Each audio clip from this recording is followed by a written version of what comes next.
Shiny Manaphy. You've heard of it. You've dreamed of getting it. To finish a shiny hunt for Manaphy is to proclaim that you own one of the rarest shinies the Pokemon franchise has to offer. But what makes it so hard to hunt? All the equipment and games you have to own in order to perform it? All the playthroughs you have to do during the hunt? Preparing a method to obtain eggs for the hunt beforehand? All of the monotonous trading and running back and forth that needs to happen just to get a taste of that 1 in 8,192 shiny check? Hold your answers, I'll let you decide for yourself after you listen to my story. Did I shiny hunt Manaphy? Absolutely not, but it made for a nice hook. It's a recurring analogy that I've used to describe the hunt I did for this video. Here's a chart comparing the two hunts at max efficiency. Manaphy has a rate of about 30 egg checks an hour, and this hunt caps out at around 90. The different Pokemon you can get shiny in the Manaphy hunt is at most 8. The different number of Pokemon you can get through this hunt is technically 13. Finally, the difficulty of the Manaphy hunt can be described as pretty tasking. However, comparatively considering all factors, in my biased opinion, this hunt's difficulty is pretty extreme. Anyways, my name is Seamus, and I go by GingerNinja679. I like Gen 5 a lot, and full odds hunting is my jam. Today I have with me a shiny Pokemon that does not need no introduction. It actually needs a whole lot of introduction, complete with elaborate explanations. I hatched a plan to make a video essay for this because there's a lot that goes into the hunt, from its history all the way to hunt optimization. Here's a chronological list of contents if you want to skip around. I tried to format them in a manner that builds on each other, but take yourself to whatever topics interest you most.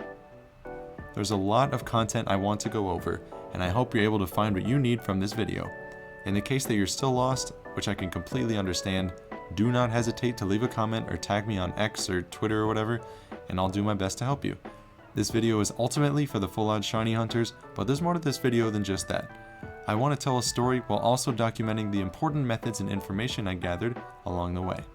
This story ranges from a lot of basic event information that builds all the way up to the journey for the shiny Pokemon that took me over a month to find.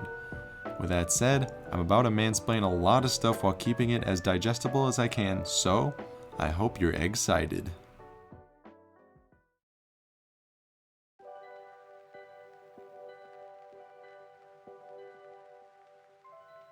The origin of this hunt may be completely foreign to a lot of people. Completely valid if that's where you're at, but some of you might know more than you think. In the 2000s and early 2010s, the Pokemon Company partnered with many stores and retailers to promote their products, and promoting the films and anime was no exception. One way they would partner with these companies was through timed distribution events. While a lot of these were before my time picking up the games, I remember when my brother and I got his shiny Palkia in 2013 on a trip to GameStop, and a month later, we both got the shiny Giratina too. When we went in and received the distributions, we had no clue how GameStop was giving them away to us. The Pokemon Company International never intended for players to know how they got these Pokemon, but the true answer was right under our noses. Retailers were given a special copy of a DS cartridge that was capable of distributing an unlimited quantity of these event Pokemon to all customers that entered their store. Nicknamed the Event Distribution Cartridges, they were lended one per store for an event, and the store would receive an information packet along with a return envelope once the event ended. The information packets told the store how to set up the host DS using the cartridge, what dates that DS needed to be set to in order for the event to work, and how to operate the distribution cartridge. Employees did what they were told, satisfying excited customers throughout the event's duration, and eventually the cartridges all got sent back to Nintendo. Unknown to these partnered retailers, the cartridges were then taken to be destroyed by affiliates of TPCI since the timed event was over and they were no longer needed. This is how most events went. Sometimes, though, these cartridges would meet a different fate. Somewhere along the way, event distribution cartridges made their way into the hands of the public and a new collector's market was born. Capable of producing unlimited exclusive event Pokemon, these carts were sought after for their rarity. Some carts were harder to find than others, leading to individual prices adjusting accordingly. Once these carts were in the hands of collectors, there was a demand for these event Pokemon after their time distribution ended. Some collectors backed up and dumped their ROMs online so others could emulate the events on their own. Like them or hate them, collect them or reject them for the huge not for resale label, they do exist and their collectability always enables a market to flourish. Like I said before though, not all carts are as easy to get as the next one. The Secret Egg distribution cartridge, having aged more than a decade up to this point, is no exception as a piece of Pokemon history. Before I begin discussing the event, just know that I made a video about this cartridge on my YouTube channel. This video carries out a demonstration of the event with a showcase of the cart and lots of information about the Pokemon you can receive. Feel free to check it out. The Secret Egg Distribution Cartridge is an event distribution cart that was given to Toys R Us stores in early 2011. At the time, Toys R Us wasn't bankrupt just yet, and it was a popular partner for lots of huge toy brands in the early 2010s, obviously including Pokemon. The event was meant to promote the arrival of the 5th generation anime, Pokemon Black and White, and I'd love to give a little synopsis on why the Pokemon were picked to promote it. In the show, Ash journeys into the new region, and starting with Pikachu, catches a handful of the new Pokemon offered in the brand new Unova region. On the second episode, he meets a dragon trainer named Iris, who travels with her trusty dragon-type Axew. Within that same episode, Ash manages to encounter and capture a wild Pidove, who then gets smoked by Team Rocket but puts in some work nonetheless. After some episodes pass, on the 5th episode, the journeying Ash and Iris make their way to the Strident City Gym, where they meet one of the gym leaders and Pokemon connoisseur, Silent. After Ash challenges the gym and defeats the gym leaders, Silent feels compelled to travel with Ash and Iris, along with his partner Pokemon Pansage. The trio of trainers then set out upon their adventures in Unova, with the core characters in these 3 Pokemon remaining constant throughout their journey. I made it through a good chunk of these 142 episodes myself, but I wanted to lay down at least a piece of the lore. Circling back around, the Secret Egg distribution itself lined up with the premiere of the Pokemon anime in early 2011, having its time distribution from the times of April 27th to May 31st, 2011. Customers came to the store, opened up their English files of Black and White that released the fall prior, and were eager to receive the exclusive Pokemon. Stores allegedly had posters with instructions for the players, and the process was fairly simple. Through the wireless options of Mystery Gift, they connected to the distribution cart held by the store, and the egg was distributed to their game. Once the egg was received, the player could then hatch the egg into one of the 3 Pokemon mentioned earlier: Ash's Pidove, Iris's Axew, or Silent's Pansage. While the Pokemon weren't game-breaking or anything, the moves were unique at their levels, and it was cool to use the Pokemon to travel through your adventure. The Egg-citement, introduced from the nature of the event distribution, is cool enough by itself. I can't wait to see what I get from the egg. Wow, I didn't know Pansage could learn Bullet Seed. Wow, my competitive viability of my Axew is unmatched due to the perfect speed IV have calculated it has. Basically, it's cooler than your average, here's a legendary or mythical Pokemon that's already level 100 type of event. As the distribution ended and retailers sent their carts back to Nintendo, the players all hatched their eggs and the anime continued to peak. This is what Nintendo intended after all. As you now know, however, all of this did not happen. Some cartridges were not destroyed, or were stolen, or by some means got into the hands of the public. The Secret Egg Distribution Cartridge was no exception, and despite being cool enough already, there were secrets about these exclusive hatches that had yet to be discovered. Created on January 19, 2017, a forum post with the dumped ROM of the cartridge elaborated on the entire event, including the dates, quirks, and stats of the hatched Pokemon, and everything in between. But one thing stuck out. Allegedly, these Pokemon, if traded and hatched on another game, had the potential to be shiny.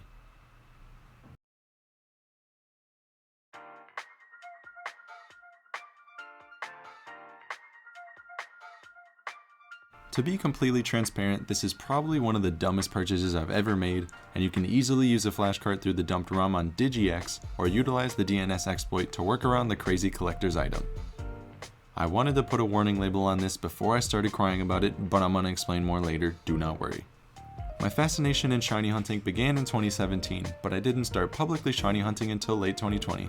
While cruising through some shiny badge quests, I somehow stumbled on distribution cartridges.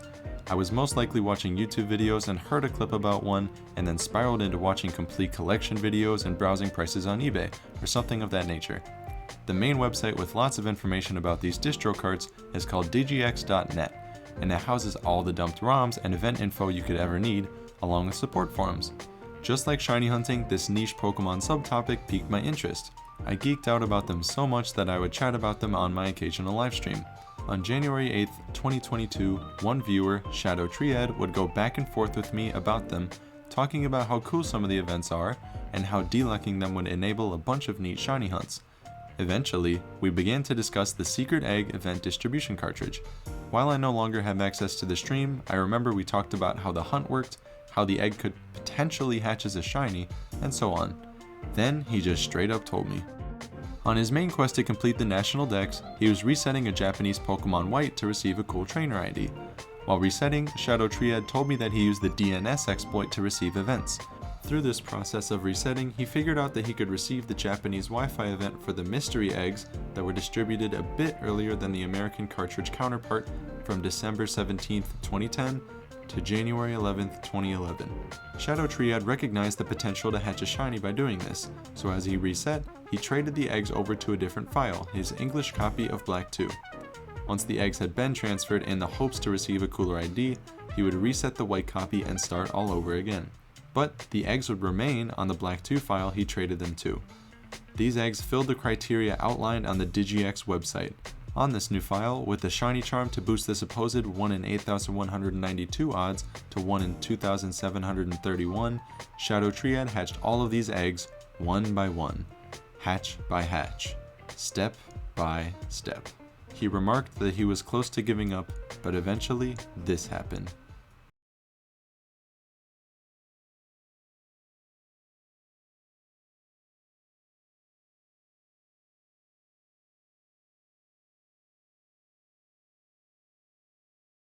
Yep, that's a shiny Pidove. Found at a rate of 3 in 8,192 or 1 in 2,731 using the shiny charm, this Pokemon will be going towards our Unova shiny Shadow Triad was able to hatch a shiny Pidove from one of the eggs he secured. To my knowledge, this story had evidence to prove as the first legit shiny secret egg Pokemon, with him getting it as a side quest nonetheless.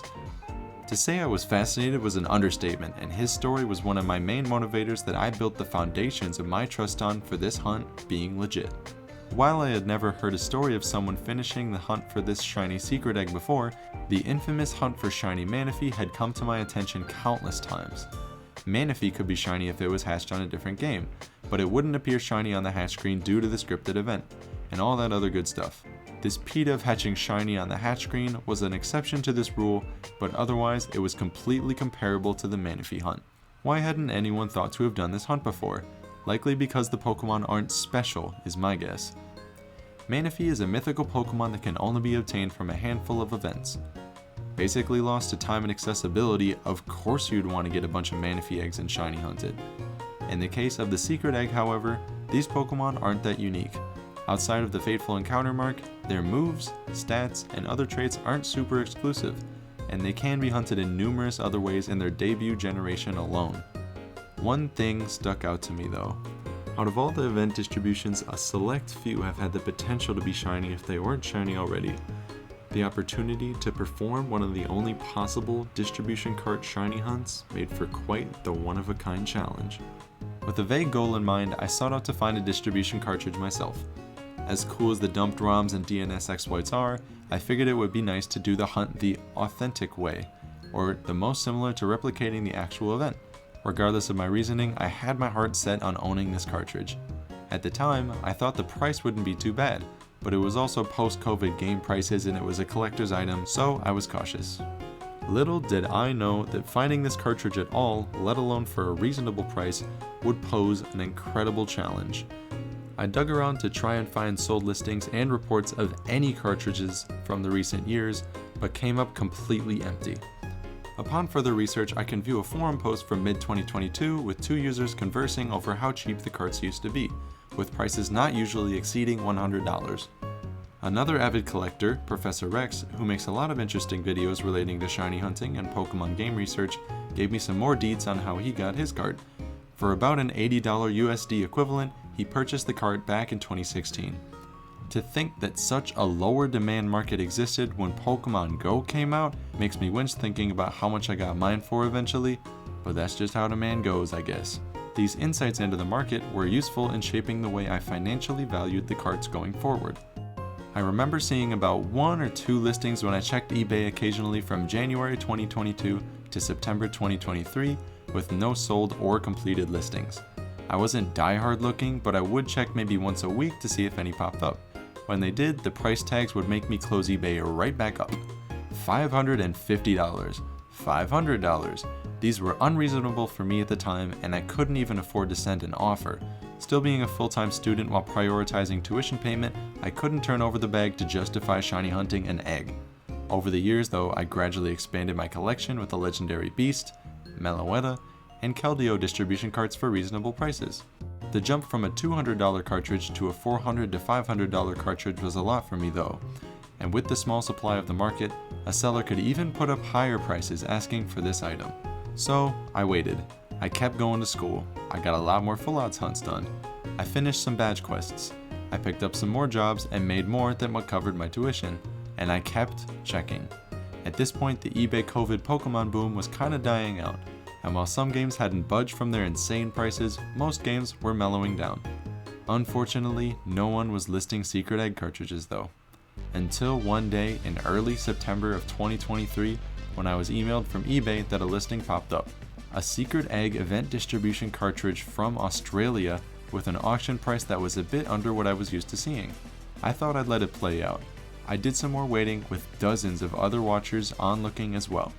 Eventually, the day the auction would come to a close had arrived, and I opened the listing in great anticipation. 600 smackers. Frustrated was just one of the words I'd used to describe how I felt that day, knowing I couldn't justify spending that much on a cartridge. However, as they say, when one door closes, another door opens. The very same week that the first cartridge emerged onto the market, another secret egg event distribution cartridge went up for auction. I was so surprised to see just one cart, I lost my stuff when another popped up seemingly out of nowhere. The US listing had a promising seller background, a reasonable starting auction price, and hopefully, or at least I was praying for, a reduced demand for the cartridge. Someone else obviously had their heart set on that last listing, but my assumption was that they would not want another one. So this time I held my breath. On September 11th, 24 hours before the auction ended, the bidding was only at $230. I could not believe what I was seeing. I didn't want to get ahead of myself though. The day of the final bidding came. It was set to end right after noon on a weekday, which I thought was a weird time, but I'm not complaining. I got out of my physics class and sat down with my laptop in my room with less than a half an hour for the auction to go. The bidding was still at $230. I would make my move. I tried 3 consecutive bids in the high 200s, but they were all outbid by someone with an auto bid threshold of $300. I decided to go all in. At $305, shout out Pipple, my bid was winning with less than a minute to go. Then, a new bidder decided to join the fray. Having beaten the auto bidder, the only thing that prevented me from winning this auction was this other collector's wallet. They bid $335, but I accounted for this. I had my own auto bid set up. My auto bid of $340 took the cake.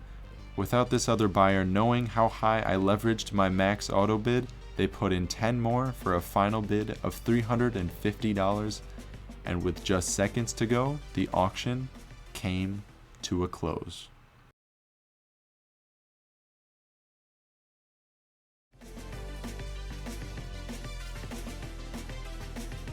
I came out on top, having thought that a final auto bid of $385 would be the most I could leverage, and probably the most I will ever spend on anything Pokemon related again. This auto bid was able to close out the auction at a final bid of $355 USD. Before taking out half my paycheck to pay for the plastic, I reached out to the seller to verify its authenticity. We had some great communication, and I ended up trusting that the cartridge was authentic. Should I have done this before needing to pay? Probably. Did I think I was even gonna win the auction? Nope. It all worked out in the end though, and just a few days later, on September 20th, 2023, I received the package. I worked the desk at the building that I live at, and I checked in to grab my package before noon on the same day it arrived. When I opened it, the seller had included a really cool hand-drawn thank you letter in the package. Needless to say, I was ecstatic. Having theory-crafted hunt optimization a few days before, and having set up all of my games to be prepared for the hunt, I finished up some school assignments and got to hunting that very same day. From that day on, my quest to hatch a shiny Pokemon from the secret egg distribution cartridge had begun. But a key question has yet to be answered. How can this egg even hatch as a shiny?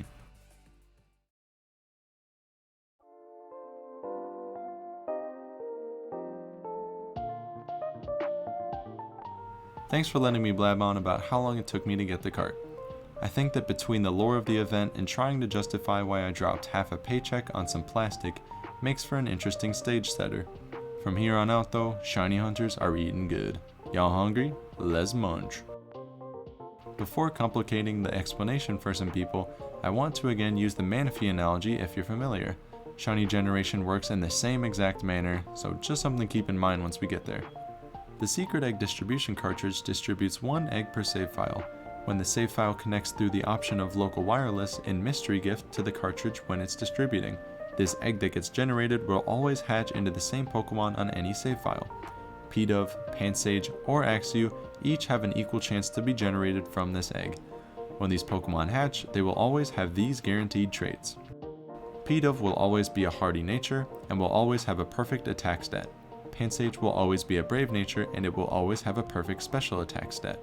And finally, Axew will always be a naive nature and it will always have a perfect speed stat. These guaranteed IVs influence the Pokemon's characteristic heavily, which will always remain the same. These characteristics usually are likes to thresh about for Pidove, mischievous for Pansage, and alert to sounds for Axew. However, in the case that the Pokemon has multiple perfect stats, since characteristics are IV dependent, a characteristic can be different based on the presence of a perfect stat outside of the guaranteed IVs for any of these three Pokemon. Bulbapedia has a really helpful article that goes in depth about characteristic generation if you're interested. Now that we've covered the static nature and guaranteed IV values of these Pokemon, we can dive a bit deeper into the IDs that we associate with the eggs. When a secret egg is generated, it is given a set of 3 values unique to the save file that receives it. A PID, or a Pokemon's ID number. This value will never change, egg or hatched. This determines the Pokemon and its IVs coupled with its characteristics. It also determines shininess. The TID, a trainer's ID number. So as an egg, it is set to the TID of the player that received the egg, and once the egg is hatched, it is set to the TID of the trainer that receives it. Finally, the SID is a trainer's secret ID number, which is unavailable to the player. Once again, as an egg, it's set to the SID of the trainer that received the egg, and once the egg is hatched, it is set to the SID of the trainer that hatched it. Like I mentioned, the PID will stay the same, while the TID and the SID will change based on who hatches the egg. This is the same for the Manaphy hunt. The PID is generated based on data from the receiving file, which also includes what will hatch from the egg every time that it's hatched. For example, Trainer A receives an egg and hatches a Pidove, with the TID and SID of Trainer A. If the file is reset and the egg is traded to Trainer B, the egg will hatch as a Pidove with the same PID, but now with the TID and the SID of Trainer B. This is where a potential shiny Pokemon can be generated. What I neglected to mention this far is probably the most important part, an egg's capability to be shiny. First and foremost, an egg will never hatch as a shiny on the original save file that receives the egg. I repeat, an egg will never hatch as shiny on the original save file that received that egg. The distribution cartridge generates an egg with a PID that will never be eligible as a shiny for the receiving file no matter what. Taking this into consideration, this is how a shiny secret egg Pokemon is generated. The TID and the SID combine to create a TSV, or trainer shiny value, which will always remain the same for any save file. The PID of an egg also has a value, which we can call a PSV or an ESV, a Pokemon shiny value or egg shiny value respectively. When these values, both TSV and PSV, are the same, a shiny Pokemon is the result. Importantly, these shiny checks can happen across any and all versions and language differences of Gen 5 games, meaning an egg from a US white copy can potentially be shiny for a German Black 2 copy. Across all games, this chance they match is at the full odds rate of 8 in 65,536 or 1 in 8,192, and for Black 2 and White 2 files with the shiny charm, the rate comes down to 24 out of 65,536 or about 1 in 2,731. This shiny check is static due to the eggs having the same PSV and the save files having the same TSVs, so resetting and hatching the eggs multiple times to check for a shiny will not work. With this in mind, we can simulate how an egg would be shiny hunted. Once again, if Trainer B hatches Egg A, the PID and PSV of the egg will be the same, and it crosses a shiny check against Trainer B's TSV using its TID and SID combination. If it turns up not shiny, we reset and trade Egg A to Trainer C. When Trainer C hatches Egg A, the PID and PSV of the egg will be the same, but it crosses a new shiny check against Trainer C's TSV using its TID and SID combination. Okay, that was the hard part. I hope that makes sense because there's a lot more that goes into this shiny generating that I don't even understand, like binary code and other stuff. However, if you want the dumbed down, completely valid TLDR version, a secret egg can never be shiny on the original file that receives it. An egg's Pokemon that it hatches into, its characteristic, and its stats will always be the same no matter who hatches it. If you trade a secret egg to any other Gen 5 file, it will have the potential to be shiny once the egg is hatched. Don't hatch an egg on a file multiple times because its shiny status will not change. The egg has a 1 in 8,192 chance to be shiny, or 1 in 2,731 chance if a black 2 or white 2 file with the shiny charm hatches it. To quote another Ginger, another way I've heard it explained is by Blue Boy Finn. Remembering that for normal random encounters, the trainer has the same TID and SID that form the same TSV every encounter. On the other hand, the Pokemon generated from random encounters have random PIDs and PSVs, therefore performing a new shiny check on every encounter. In random encounter hunts, the trainer hunts the shiny. However, for the secret egg hunt, the shiny hunts the trainer, since you're ideally using the same egg to check against multiple files. For all those familiar with Manaphy that had to bear all that, I especially commend you for your patience. I wanted to make it clear to anyone just how this hunt worked and why shinies are generated in the manner that they are. I'm sure this left some cogs turning, however. How many games should I use to get the eggs? Is it faster to egg check using black and white, or black 2 and white 2? I'm sure you're still wondering, do I have to use the pricey distribution card in order to do the hunt? And most importantly, what do I need if I were to do this hunt myself? Objectively, you might not be wondering about any of those questions. All good, no one asked. In the next section, I'll be answering all of them to the best of my ability. Here we go.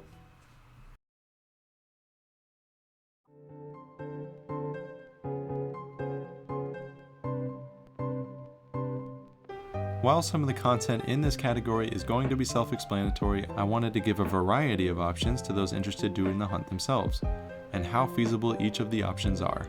Within this section, I'll be detailing the systems needed, egg reception methods, and which games and side programs are required as equipment.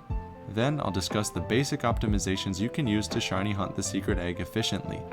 Finally, for troubleshooting, there are a variety of things that can go wrong in this hunt process. In the event that the unthinkable happens, there is almost always a solution.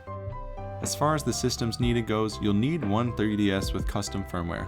Yep, I kinda require this. As I'll speak on later, troubleshooting mistakes becomes a lot easier to resolve if you have custom firmware, on top of identification, labeling, and sorting improvements. For those nervous to install, there are plenty of helpful guides that handhold you through the process, and if my dumbass can do it twice, it can't be too bad. Here's one that I recommend. Alongside that 3DS, you will need at least one other DS that can play whatever games you're using. If you're using games of multiple languages, I recommend an OG DS or a DS Lite, as they both don't conform to the region lock set in place starting with the DSi. There are workarounds to this though, like custom firmware, so whatever you prefer. In order to perform this hunt, the way you get your eggs will suit the method that is best for your case. There are two main methods you can use with their own variations, based on the languages you use and your distribution preference. Here are the options for each category. For all copies of Black and White, you can use the DNS exploit, which involves getting the egg through Wi-Fi mystery gift. For English copies of Black and White, on top of the DNS exploit, you can use the authentic distribution cartridge or a flash cart with the ROM of the distribution cartridge on it. The DNS exploit is a vessel for copies of Black and White that can be used to get a hold of the secret egg event. Wi-Fi events, while no longer accessible through the DS Wi-Fi services, can be changed using custom internet settings to be able to access all of the events released via that method. Allegedly, when using the custom Wi-Fi server, it's possible to receive mystery gifts of all kinds because the founder of this exploit was able to compile and unregion lock the events using the same connection. Shadow Triad from earlier told me that his PAL copy of Black-White was able to receive the event through this private server, meaning the event was translated or bypassed to allow for all language games to receive it. While I don't want to explain the DNS exploit personally, I'd check out these videos in order to connect your 3DS yourself. Best of luck setting this up, but I'm really glad it's an option for the much cheaper language game alternatives. You'll be getting a lot of other cool events alongside the secret egg, but it'll definitely keep the egg flow going.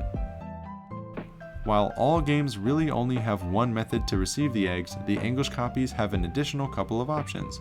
One additional option is, simply put, to own the original secret egg distribution cartridge to repeatedly send out eggs from the cartridge itself. The other method is a little complicated, but a very cost-effective one. Replacing the actual event distribution cartridge, the website DigiX allows users to download the ROMs of the original cartridge to dump onto flashcards. Once you have the raw ROM copied onto a flashcard, it should be able to connect with an English copy of Black or White to distribute the event. I tried this method myself. It's as easy as downloading the .nds file, dragging it to the games folder on your flashcard's micro SD card, and booting it up. If you're still having trouble with this video explains how to install ROMs onto a flashcard very well. In the case that you're able to bypass the region lock or make custom code to have it connect to other language games, you've just found yourself another distribution method, but as of right now I have not seen this implemented. With the different egg reception methods established, we can now talk about the games needed to do the hunt. At the most basic hunt level, you will always need one copy of Black or White, along with its corresponding egg reception method. This game will be the one that resets, gets the egg, plays through, and sends the egg before starting again. We're going to call this the playthrough file. Along with this, you can use any other copy of Gen 5 in any language. As simple as that, since all Gen 5 copies can freely trade and shiny check the eggs all the same. We're going to call this the hub file, because it doesn't reset and keeps all the eggs stored on it. You can also swap out this hub game with the distribution cartridge or flashcard to send eggs when the playthrough file is ready to receive more. Moving on, we can talk about the 4 programs I will require for this hunt. The main one is PKHex. If you're unfamiliar or uncomfortable using this program, again, there's lots of helpful guides. Here's one that I would recommend, as well as the website that you can download it from. For file transfer equipment, I use these following items linked in my description to be able to transfer my .sav files from my custom firmware 3DS to my laptop with PKHex. In general, once you download it, there's a lot of self-exploration I'm sure you'll indulge in, but I wanted to outline the important stuff. This all has to do with your hub file's saved data, so I'd check out this tutorial to understand how to use custom firmware to get your .sav file to PKHex. Basically, God Mode 9 allows you to view your game cart, then you can select your .sav file, copy to gm9out, and the .sav file will appear in the folder named gm9out once the microSD card is transferred to a computer. Here's some things you can do once you have your hub file in PKHex.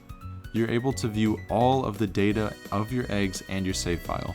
I'd recommend recording this data somewhere so you know the eggs by PRD or something similar. You can also see your SID and TID of all your files.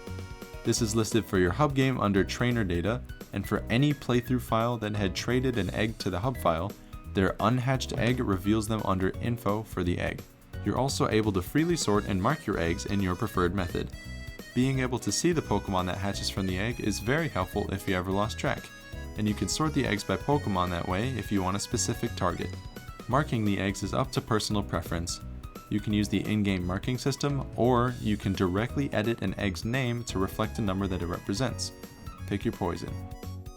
Think of PKHex as a record keeper, a storage, marking, and egg identification tool, and most importantly, your key to getting out of sticky situations. Being able to freely edit save data kind of acts like a PC Anywhere hack, for one example. I'll be talking about how to rewrite over a save file in the troubleshooting section, as that's when it's most relevant. Secondly, the follow-up program to PKHex that I'll require you to use is Checkpoint, which is an app on your custom firmware 3DS. Checkpoint allows you to back up save files, and while I mainly use God Mode 9, it's always nice to have another option. More importantly, you can write over a save file's current data using this app. This is very dangerous, and I've lost save files I've had to recover because I didn't back something up before writing over it. Use extreme caution and make backups, but in general, this is a very useful tool for troubleshooting, which I'll explain later. Here's a useful tutorial that explains how to use Checkpoint. Another program I'd strongly recommend is Google Sheets or Microsoft Excel, or some other kind of data collection program. These programs will perform the following roles for your hunt. You will use these to store all the information about your PIDs for your eggs, along with your corresponding TIDs and SIDs for each save file. Keeping records of this data doesn't hurt. and if your save files or .sav files get corrupted somehow, you can use this to re-identify an egg. You can also use a datasheet to keep track of eggs when trading them between files. As I'll eventually explain for my hunt optimization, I used a fake box in my sheet for a good while to mentally keep track of where eggs were at any given time. If this full odds hunt takes an average amount of egg checks for you, it'll end up paying off. Gradually, as the number of eggs and corresponding number of boxes grows, it's pretty helpful. Optionally, you could track your daily stats, which I thought was pretty fun. Finally, something I would very strongly recommend is for you to record your hunt in some way, shape, or form. This may not be the norm for every shiny hunter, but it allows for a really important feature: instant replay. Hindsight is key for this hunt.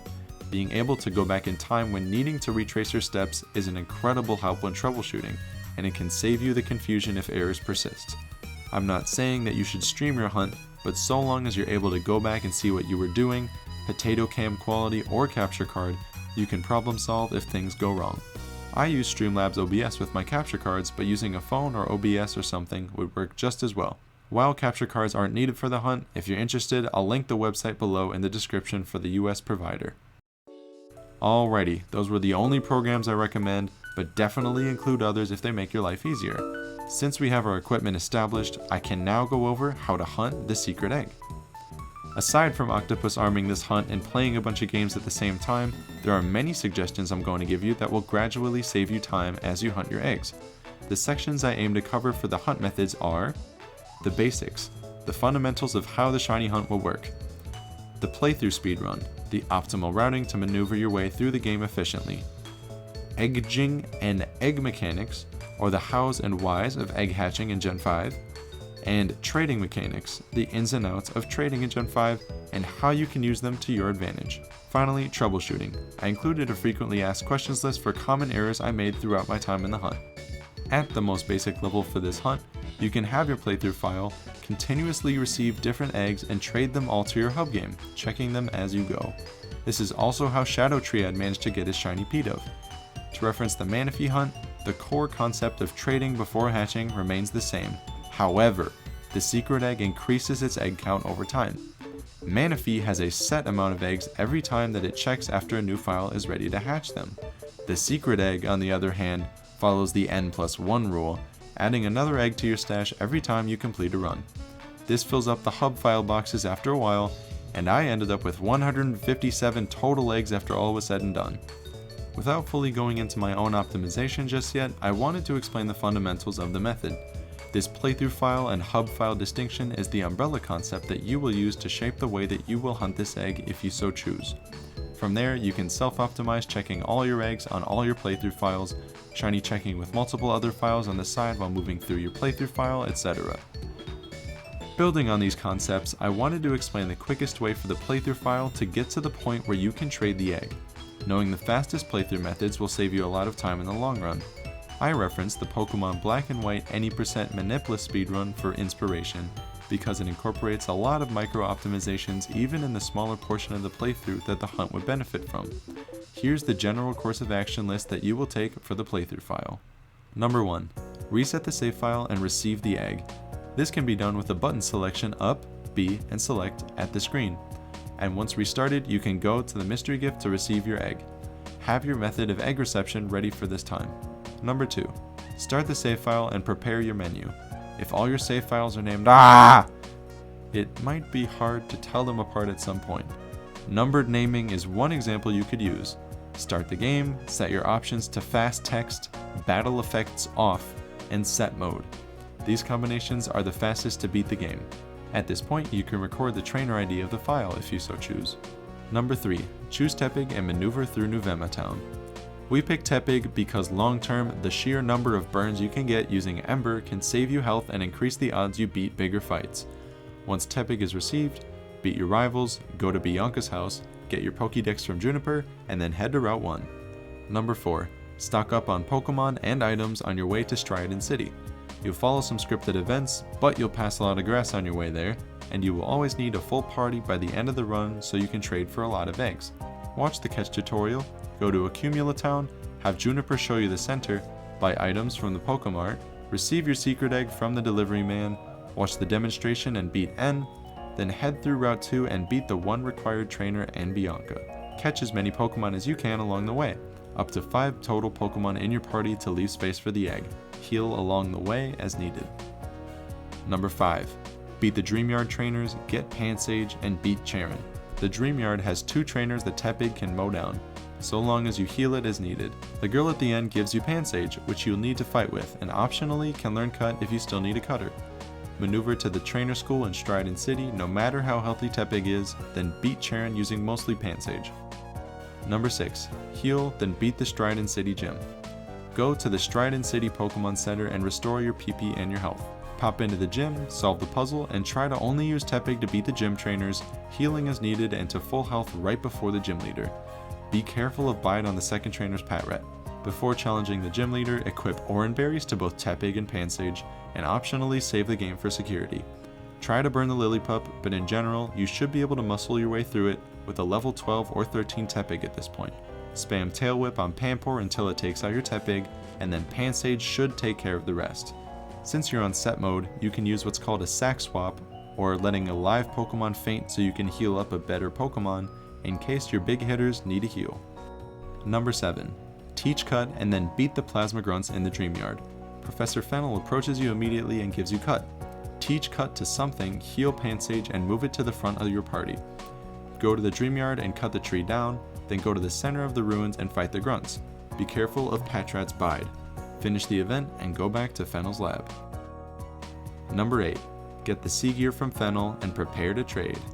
You're done! Fennel gives you the Sea Gear in her lab, so turn it on and get ready to move the eggs around, healing your fainted Pokemon if you need. This entire process, despite the lengthiness it would suggest, should only take an efficient runner about 40 to 50 minutes.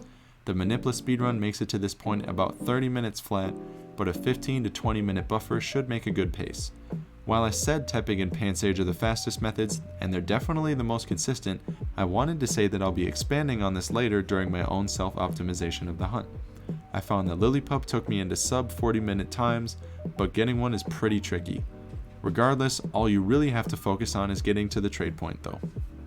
From here, how you prepare your eggs is different based on how you're checking, but we can now talk about the biggest flex that this hunt has over the Manaphy hunt: hatching mechanics. Gen 5 egg mechanics are very different compared to Gen 4, and it is imperative that we understand how differently they are to efficiently pump up our numbers. There are 3 main rules that Gen 5 follows that are key for hatching secret eggs. First, a file is on a counter-based egg cycle reducer. Every step decreases the file's counter, which starts at 257 steps and refreshes once it hits 0.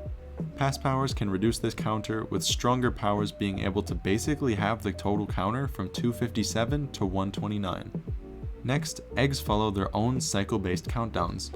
All secret eggs all start at 10 cycles needed to hatch. When the save file step counter gets down to 0, all eggs in your party have their egg cycle requirement reduced by 1. Essentially, if you walk 257 steps, your egg gets 1 cycle closer to hatching. This can be further decreased to -2 cycles if you're using Flame Body. Once the egg cycle gets down to 0, the egg hatches. This value can be viewed and edited in PK Hex. Finally, if multiple eggs are in your party and all egg cycles get reduced down to 0 at the same time, they will hatch 1 by 1 with each concurrent step you take. With all 3 rules in mind, there are multiple ways we can exploit these rules to optimize our egg checks. I call this method edging or egging the eggs. On a save file that plans to run down a lot of eggs with the optional help of Flame Body, you need to reduce the eggs in your party down to an egg cycle of 1. This means that once you complete the second to last step counter, the egg will only need to have 1 more cycle reduction. This is how we will store the eggs on our hub file, with all of them having an egg cycle of 1 remaining. Once we need 1 more required cycle to hatch on all of our eggs, we then decrease our save file step counter to 1 step. When our step counter gets to 1 step before it restarts, we need to save the game. This saves the counter, and when we take the next step, all of the eggs in our party with 1 cycle will hatch 1 by 1. Furthermore, if you trade for other eggs, they will also hatch in this manner. This allows for much faster hatching sessions, which is definitely a luxury that this hunt has over the Manaphy hunt. However, keeping track of your egg cycles is tricky, and your step counter to decrease them on your save file is also unknown to the player. Frequent game saves and even checking the egg hatch description are both great indicators for this information. With that all said and done, congratulations, you are now a pro edger. Now that we understand how to edge your eggs, we can then figure out how to trade optimally. There's 3 rules you need to follow when trading that have to do with your party. You need 2 Pokemon in your party to be able to trade. This means that if you trade 5 eggs into your party, you cannot trade afterwards without 2 Pokemon out of your 6 party slots. You cannot have any combination of only fainted Pokemon and eggs in your party. Trade the fainted Pokemon first when trading to be safe. You cannot trade your HM Pokemon from your party. When playing through, you will have a Pokemon that knows Cut. You have to know that this Pokemon cannot be traded, so consider that before trading. I usually keep it at the back of my party for consistency. When you trade your eggs, there's a couple things to know about Gen 5 trading that are crucial to keeping a steady egg flow. I wanted to list these out for transparency. You can trade from almost anywhere using the infrared trade option in the C gear. This will get you out of tough situations in case you're stuck somewhere and need to trade, like if the egg is about to hatch and you need to play some hot potato. You can also trade Pokemon from boxes through an infrared trade. This is unlike the Shiny Manaphy hunt, where you would have had to load up on your party with the eggs and then go into the Pokemon Center trade room. Ghost Cursors. A super useful tool when trading is that after you do a trade, the trade screen will show the last thing you traded after gliding to the box you were just trading from and inputting any button. When trading multiple indistinguishable eggs in a row, this is really helpful to informally keep track of what you need to trade next. Finally, trade errors do in fact happen. These communication errors kick you out of the trade, and in the event of a trade in progress, it can potentially revert the trade altogether. I'll include a solution for this in the upcoming section. Okay, we're making huge progress. With a good understanding of what you need, how eggs work, and how to trade optimally, I can explain what to do in crisis mode. There's a few things that can go wrong with this hunt, and I wanted to propose some potential solutions for each of them in case everything goes south. I'll do this in a quick problem solution format. Okay, so I hatch my egg and save my game. What do I do to get my egg back? You could use custom firmware to take the .sav file into PKHex. Make a copy of this premature egg somewhere where you'll remember just in case something goes wrong. With your data collection program, copy the original trainer ID and secret ID over the egg to revert its hatched trainer information, and then check the is egg mark and all should be okay. If you had a past .sav file with an exact copy of the egg, replacing the premature egg with this one also works okay. You can save this replacement egg from the past .sav file, then open it in the current file you're using to replace it. Another one might be I traded over too many eggs, so I can't trade, but I also can't reach a PC without my eggs hatching. How can I clutch this? Using custom firmware to take the .sav file into PKHex. Move your eggs from your party to your box, kinda like a use your PC anywhere hack. Take this edited save file, put it in the correct folder on your microSD card, replace the existing save file with this edited save file, and restore backup data when opening this edited save file in Checkpoint. You should be good to store some eggs in the box temporarily or trade back the extra egg from there. Okay, so I was trading and I lost track of what I last traded, or I was trading and a communication error occurred. What do? This is the reason I strongly recommend recording your hunt in some fashion. Being able to see where you left off or remember something that happened a long time ago is nice to look back on if your recording is easily accessible. In the event that a trade error occurs and you don't know if the trade went through or not, perform a test hatch to see if the eggs are what you think they are. Otherwise, you can always double check in PKHex. Okay, I restarted my game and I had an egg or the hatched Pokemon still on it.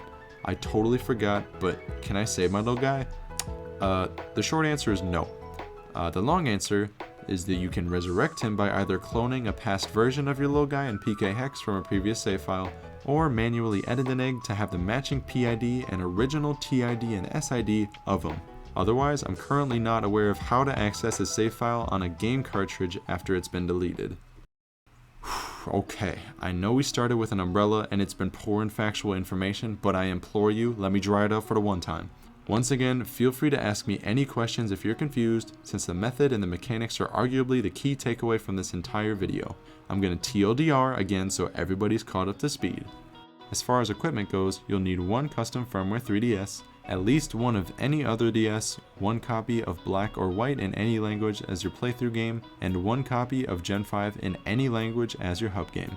You'll also need an egg reception method like the DNS exploit or a flashcard. For programs, you'll need PKHex, Checkpoint on your 3DS, an ID tracking spreadsheet, and the ability to record the hunt somehow. For basic hunting concepts, we need to receive an egg and then hatch it in another game.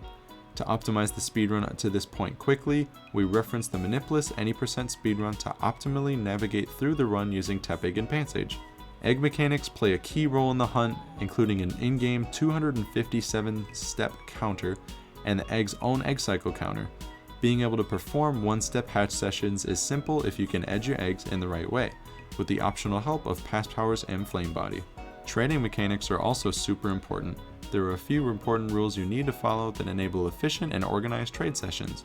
I included some tips for things to run smoothly. Finally, accidents happen. Knowing how to navigate around these errors using different programs is important to keeping a steady egg count and increasing your confidence long term. But honestly, it's a case-by-case basis, so message me if your scenario didn't appear on my FAQ list. That was a lot. Surprised you haven't skipped to the reaction yet, to be honest. But next, I wanted to cover my own optimization since it's just a little more in-depth and gives just one example on how to perform the hunt. I didn't want to throw out a method without covering the basics though, so thanks for being open on that front. Let's move on.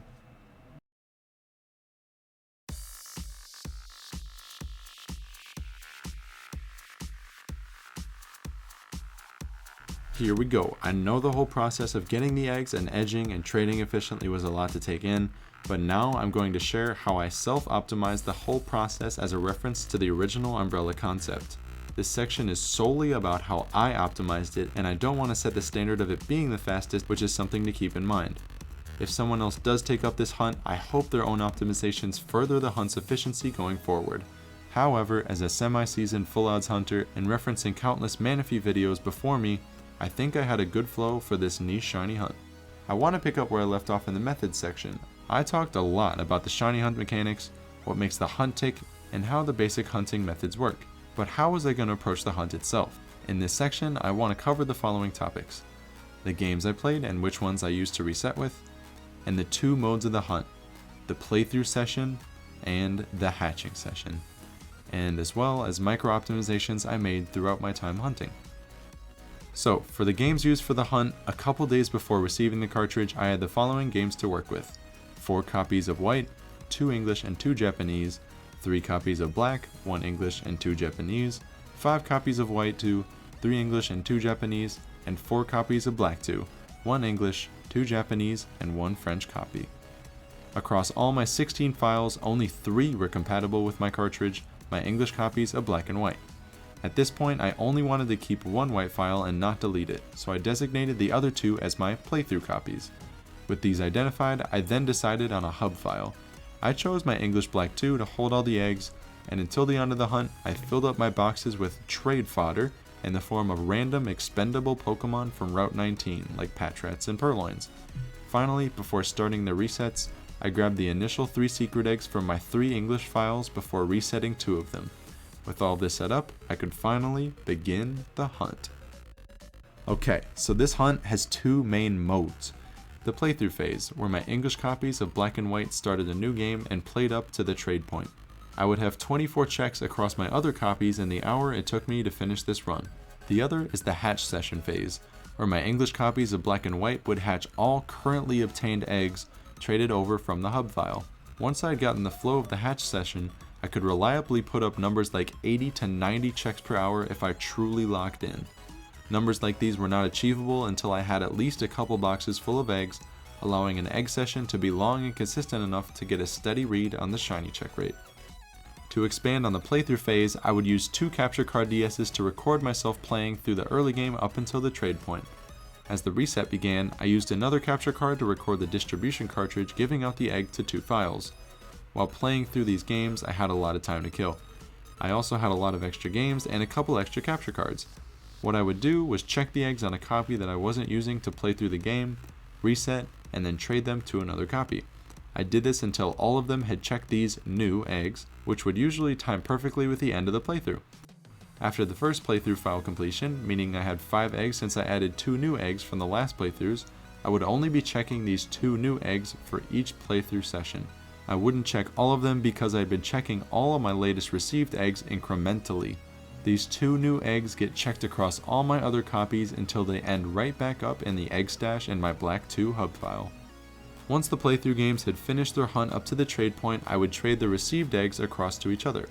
These 2 new eggs needed to be ran down and edged anyways, so it's all good. Then I would receive a hatching power S, which stands for support, from the passerby menu. I don't fully understand what it takes to trigger the hatching power S. I kinda just joined passerby on enough copies of black and white on other DSs until it eventually showed up. Then I would edge my egg and I'd run my step counter down to 1, checking the new eggs in the process. For this initial new egg edging, I never used Flame Body, mainly because it would take more time to trade over the Flame Body Pokemon instead of just running the steps cycle by cycle. With the playthrough files having checked the new eggs and the hub file ready to check all of the stored eggs, the hatch session was ready to go. For the hatch session, 4 capture card DSs were used. My 2 right DSs were my playthrough games. These games would be checking all of the old eggs across their new combinations of TIDs and SIDs. Once I started owning more than 8 eggs, both copies received the eggs, checked them, reset, traded between each other, checked them, reset, and sent them back to get new ones. I'll call these checked eggs because my playthrough files shiny checked them already. Quick aside, the 2 eggs that just got received on the hub files from the last playthrough would get stored in the party of my Black 2 hub file, so as not to get anything confused.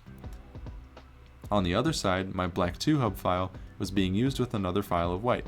Once I had more than 8 eggs accumulated, while all my previous other games had checked the eggs, I needed a way to send and receive both sets of 4 eggs from both playthrough games efficiently, and I used 2 games to do so.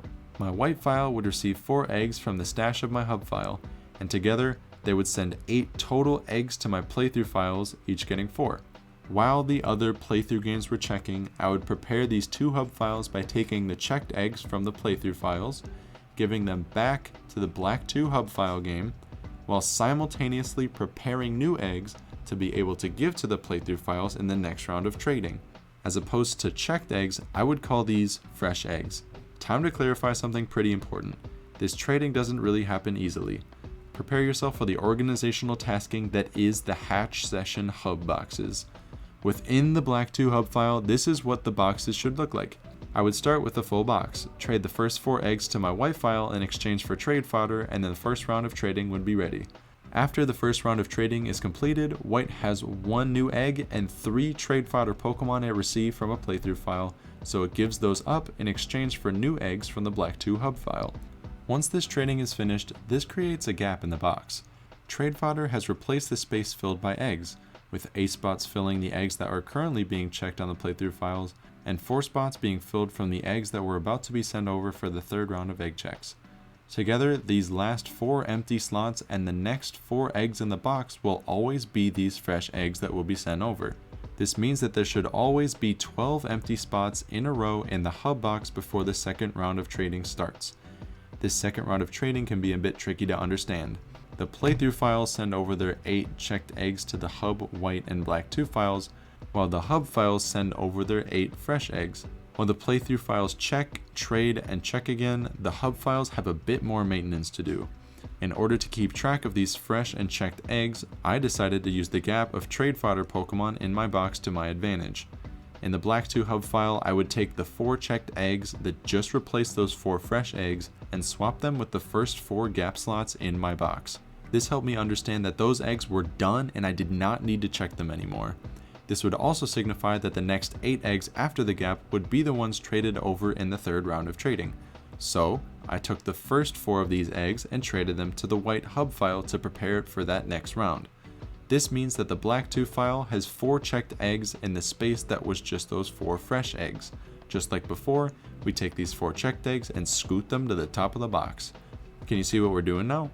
Once again, there is a 12 trade fodder Pokemon gap between the checked eggs and the fresh eggs. This gap again signifies the 8 eggs that are currently being checked in the playthrough files, along with the 4 fresh eggs that are about to be traded over in the 3rd trade session on the white file, with the present 4 fresh eggs that follow making up the rest of the next fresh batch. This method of organization will always remain the same starting the 2nd round of trading, with a 12 fodder gap always being present until checking all of the fresh eggs on the playthrough files has finished. Near the end, I kinda just traded what was left of the remaining fresh eggs over as needed. At the end of the hatch session, all checked eggs were stored in the boxes of the Black 2 hub file, with the 2 new eggs from the last playthrough chilling in the party to be checked across my other games during the next playthrough session. And with that, the hatch session organizational mayhem is over. For the first couple thousand egg checks of my hunt, I would use a mock hub file box in my Google Sheet in order to keep track of where my eggs were, or what eggs I had already checked so far. Additionally, if I ever lost track, I would look back at the recording in the live stream to see what actions I had taken to retrace my steps back. In general, keeping track of the eggs hatched is up to the hunter, but you gotta do what you gotta do. This ended up working out well for me, and eventually I would just go with the flow of the boxes without the Google Sheet reference because of muscle memory and the contextual and visual cues of the hatch session. I decided to outline the basics of the shiny hunt in the hunt replication section rather than here, and I hope you can understand why. Moving on, alongside these 2 hunting methods, there were some micro optimizations I made throughout my hunt in order to maximize egg check efficiency or minimize the time spent in my playthrough session. This included resetting some White 2 and Black 2 games when I was bored. Black 2 and White 2 take a little less time to play through to the trade point than Black and White, maybe to the tune of like 30 to 40 minutes rather than the 40 to 50 minutes respectively. Only problem is, you don't get another egg when playing through these games. I only did this a couple times because once I forgot I had a couple of them, and the other because I couldn't finish a trade session with the current playthrough due to my laptop restarting. I would recommend focusing your efforts towards maximizing Black and White playthroughs because the more total eggs you have, the longer your hatch sessions are. In general, being able to do back-to-back hatch sessions like this is great to pump up your egg check numbers though. During the hatch session, when my playthrough files were checking, trading, and checking their fresh eggs, I would have a lot of extra time waiting for them to be done on my hub games. After a couple trading rounds in, I would back up my Black 2 hub file via custom firmware and record egg data on these 2 fresh playthrough eggs to save time. At the end of hatch session checks, when you see the hatch screen of the last egg in your party, you can reset. Me personally, I always just double check my party summaries because I was super skeptical, but if you pay attention to the hatch screens, you will not miss a shiny. To explain what I was talking about in the methods section, Lillipup runs are a completely viable way to speedrun to the trade point in Black and White. If you're able to catch a Lillipup on Route 1 or Route 2, and you can get it to level 10 somehow before entering the gym, I'd highly recommend you get comfortable with using it. This allows you to skip the Dreamyard trainer before receiving Pansage, and Lillipup's XP curve is so good that it still levels up fast enough to contend with the required fights. I would say before the gym leader, however, because speed interactions, flinches, boosts, drops, crits, and other stuff still matter, and I found that I lose to Crest more when I run Lillipup versus Tepig and Pansage. Otherwise, spam tackle through the garbage and watch those 35 to 45 minute runs pool right in. Finally, speedrun optimization is something you'll find on your own. Here's a few time saves that you can implement. Mashing or pressing buttons as fast as you can to advance tech speed. Having something to press B to run for you. You can register the medicine pocket using Y to quickly heal when you need to. You cannot heal if you're good on PP and you're not dead. Turning around in the grass instead of running to catch Pokemon getting turn frame encounters. And there's so many more. These are just some that I thought of, but honestly, if you find some on your own, good on you. Alrighty, between optimizations and micro optimizations, we covered a lot in this section too. As you can probably tell, this is not your average random encounter hunt. My eggs per hour at peak checks is still triple what Manaphy's would have been with a similar system setup, but dang, it took me a lot of practice to get down. I feel like the attention needed for the compounded playthrough and hatch sessions would constitute this hunt as within the same caliber as Manaphy, but I haven't personally hunted it, so I wouldn't know. Not to blatantly throw out Gen 5 propaganda, but think about this hunt as you will. This section was by far the most difficult to explain on my part, so if you need a breather, don't worry. The fun parts are coming up next. Thanks so much for your patience, and let's move right along.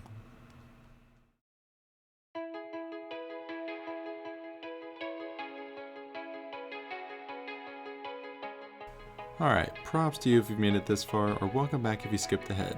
This section of the video is dedicated to my personal journey throughout the shiny hunt. Looking back, I'm not exactly sure how I came up with the setup for this hunt. I've been accustomed to shiny hunting across multiple, usually 4 DS systems for a while now, and I frame my methods using this mindset. I had just set up custom firmware on my 3DS not 2 weeks before, backing up my full odds shinies I've found across the years. I knew there was a proper way to do this hunt, but I wasn't completely sure on how to do it. My first influence was Sleepy Taylor's optimized video on how to shiny hunt Manaphy.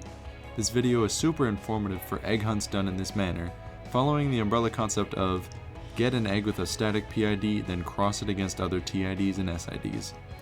While this wasn't the first video to explain how to hunt Manaphy, it shows how far the knowledge of these uncommon hunts has improved. I drew inspiration from many elements of this video, along with other finished shiny Manaphy hunts, to create the 4x DS playthrough session and hatch session setup. After I got my initial 3 eggs from the English files and with a vague idea of what I was doing, on September 20th, 2023, I went live with the hunt for the very first time. On the first stream, I began to construct the layout and establish a routine for how I would hunt the egg. On my layout, I included a few elements. The 4 capture card windows in each corner, including the top screen and eventually the bottom screens, the face cam and the chat box, and the 2 counters in the middle. The top counter of these represented the total amount of secret egg shiny checks I had completed, not to be confused with the bottom counter, which I called the Phasemon counter. I used this number to represent all the Pokemon I would see along the way during the playthrough, including Tepigs, Pansages, and all the wild encounters and uncatchable shiny checks. To the new viewer, my layout was absolute chaos. It felt like every stream that someone would come in and just chat, "What is going on here?" To my absolute validation of their feelings, I tried my best to explain what was happening, but it felt like a lost cause during hatch sessions with everything going on. This first day though, I got a lot of speedrunning in since we had so little eggs to start with. The egg counter got up to 67 after a bit over 3 hours of play, and I ended the stream with 7 unique eggs. Pretty great progress. As mentioned previously, I was using Google Sheets to track all the info that was relevant to the hunt. Eventually, I would realize that recording TID initially was fine, but to prevent suspicion of altering PIDs, TIDs, or SIDs for eggs or files, especially since I was using Pokemon manipulation programs, I would learn to record them as soon as possible. This involved recording the TID at the start of the game, playing through the game, trading the eggs between the playthrough files, initiating a hatch session, continuing to the second round of fresh egg checks, and backing them up on the Black 2 hub file with both new eggs on it after getting the chance to shiny check them across both hub files. This backed up save file would go to PKHex, where I would then record the PID of the egg and corresponding SID of the original trainer, all retraceable by looking at the version history on Sheets and syncing it with the unlisted VOD time for that given stream. Can you tell I cared a lot about this hunt? Before this shiny video, the majority of my reasoning for posting my shinies was for proof and documentation, which is why I keep unlisted VODs for all my reactions. It's a lot like professional research papers. In my eyes, if you care enough about it, it's always worth leaving a proof trail to keep the haters off your back. Hopefully no, allegedly terminally ill kids want me to find this shiny on my clout chase to get the Floyd. Sub if you understood that reference. Before I get cancelled, let's move on to the following days of the hunt. On that same day, on the note of distribution carts, a super pricey listing for distro carts went up on auction. Glad I got mine already. Seeing carts like this go up this high is kinda crazy. On the second day of the hunt, I grinded out 221 total secret eggs hatched. I could tell I was already hooked on the hunt from the proportion of my day that I was setting aside for it, but I was already having a really good time and the hatches were flowing. On that same day, I did some digging around in PKHex to clarify what I needed to know about PIDs, and this is when I began logging them. I did a lot of my research around the shiny generation and PKHex while I was hunting, since I was getting accustomed to how the hunt operated. The next day, I did some more digging into optimizing my speedrun, including referencing the any% Manipula speedrun to cut corners where I could. Small optimizations like these, coupled with more efficient and consistently long hatch sessions, allowed me to break the quadruple digit barrier on day 6. Hitting quad digits already made me feel like I was actually making progress, and the numbers and additional hunt information showed. On this day, I managed the most amount of eggs I could ever collect in a day at 14, meaning I did 7 total playthroughs. This makes sense, as the longer the hunt dragged on, the more eggs I would get, meaning the hatch sessions would take longer, and consequently leave less time for runs. I reset over an almost finished speedrun during this session as well on accident, which I got really pissed about. During the second stream of the day, I learned that YouTube caps their maximum stream replay up to a 12-hour stream, and since I went to 13 hours, some of it didn't save. Wah wah. I also made this cool little painting during an art night at my school. Rate the scribble? I was also feeling a black-white type of way, and I binged a bunch of the anime the cartridge is based on.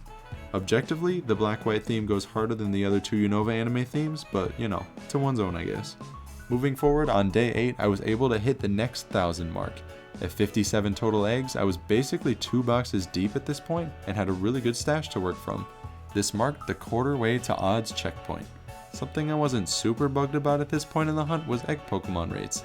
On day 12, after hatching 3,742 total eggs, I did a ratio count on all my 71 total collected eggs. This included 26 Pidove, 23 Axew, and 22 Pansage. Even now, this ratio doesn't really matter, as I kinda just wanted to see something shine, but it was interesting to see how certain species would eventually take over.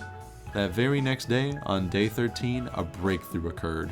Some of you are familiar with the events that transpired on that day.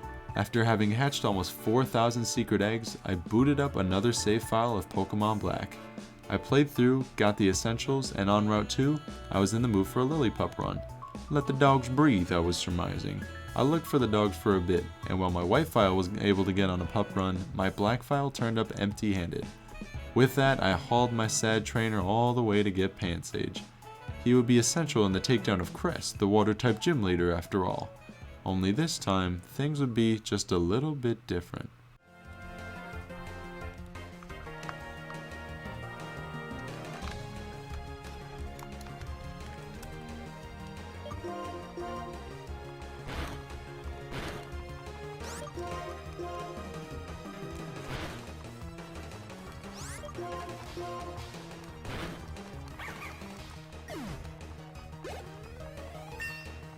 No, he didn't live.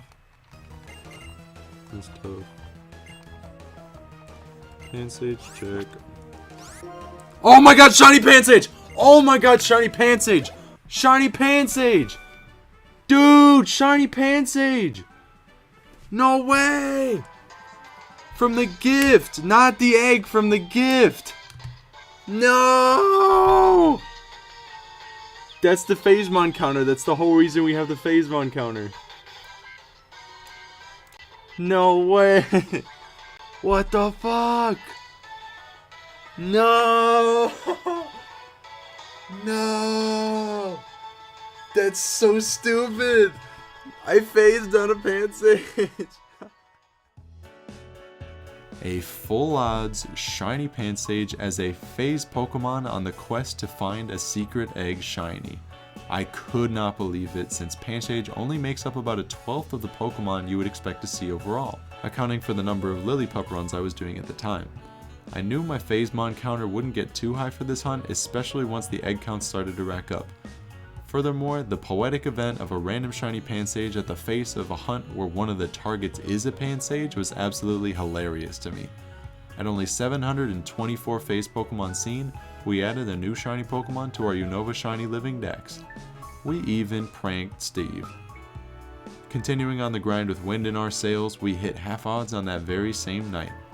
Halfway to the expected amount of encounters in my eyes is like calling a coin flip on the first try. Are you gonna call it right? Not in my case. Alright, time to start flipping that coin back again. Anyways, statisticians, you can come at me now. Day 15 would see the breakthrough of 5,000 egg checks, and 89 total eggs at the end of the day. A third box of secret eggs was basically filled to the brim, stretching our hatch sessions even longer. The next day I forgot to post a recap, but on the very next day, I would have something super crazy happen to me. It wasn't a shiny, but it was very much my worst stroke of luck leading to time loss this far. I'd seen my fair share of multiple burnless Lillipup crests in a row. I'd seen multiple low health Pokeball breakouts, but I had never seen something like this.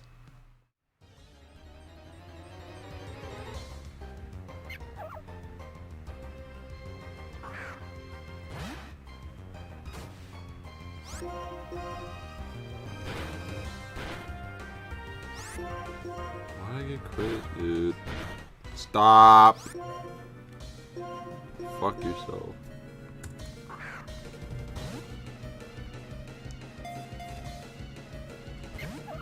I'm about to die to a Pat Rat on Route fucking 1. Are you serious? He rolled tackle, tackle, tackle, all 50-50s, and then he crit 2 of them. And he popped out of the Pokeball. What the fuck is that? That's crazy to me. That is crazy to me. I'm calcing that. I'm calcing that. Not a lot of relevant stuff would happen luck-wise for a little bit, but on day 20 I was able to give the following egg ratio report. 41 P-Dove eggs, 33 Pansage eggs, and 29 Axew eggs. This summed up to 103 total eggs, which means we broke the 3-digit egg mark. At 6,470 total egg checks, I was well on my way to odds and, dare I say, cruising. I kept watching the anime. Axew is objectively the best Pokemon in the show, and I started to lean a lot more towards wanting to hatch a shiny one because of it. I guess I'm picking favorites. On day 21, I officially started recording all TIDs and SIDs of all files involved. This included the random files I was using to check new eggs, and using old eggs to verify info from deleted save files. At this point, I was just over 1,000 eggs away from reaching odds, and the checks were absolutely rolling. With no regrets, I degeneratively got in almost 700 egg checks on this day alone. On day 25, starting on October 15th, I was able to reach odds for the hunt. I had purchased the distribution cartridge over a month prior, and it had unfortunately dragged on to the expected base full odds shiny rate of 8,192 and beyond. Unfazed though, I trudged forward. That very next day, at 9,408 total eggs hatched, I accidentally saved on a hatched egg and had to stuff it back in an egg using PK Hex. Also, I had a really cool sequence happen to me when I was fighting Crest. Check this out. Use workup? I'm so confused.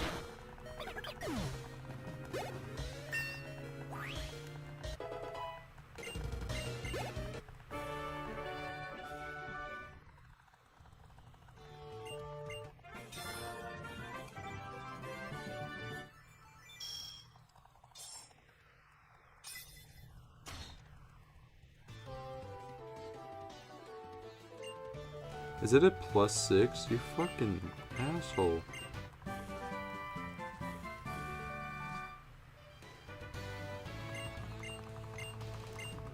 Dude, Tepig just beat Pampor.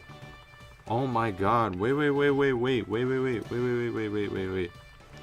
Yo, Tepig just got so greedy. Pampor just got so greedy. It's set up to +6 workup. This is pretty cool to see, as I'd never gotten past Lillipup and Pampor with only Tepig alone. This is on a rare reset where my Tepig went to level 14 from some extra EXP somewhere, but still, to have Pampor go to +6 on you with workups is quite the sight to behold. Shout out to this bacon. The following day, on day 27, I had some more interesting stuff happen. I officially documented updated information about the secret egg distribution cartridge onto the same website that provided the dumped ROM for players, DigiX. I went on about how some of the information presented needed to be reclassified and talked about how characteristics weren't always fixed. To my surprise, the post updated with my information verbatim, which is pretty cool to think that my hunt was able to contribute to a more clear description of the event cartridge, which is used to describe the event on Bulbapedia too. Another cool thing that happened was that I hit 10,238 total eggs hatched, breaking the 5-digit shiny egg check mark. I did 830 checks in one day, which is one of my highest values for the entire hunt. During this grind, I had another funny game sequence happen to me during my playthrough. Imagine Tepig, you could be the bacon, bro. You could be the bacon to beat. Come on. Imagine your naughty nature. Best bacon right now. Could be. Oh, female. Sick. Why am I naming people? Oh, there's a mega delay. How bad? It's not my fault, bro. Trust. I have 0 drop frames. I think YouTube literally... Did I just die to fucking Snivy? That never happens. Cringe Bianca. That's crazy, personally. Wild activities. Make a delay. Make a no wait.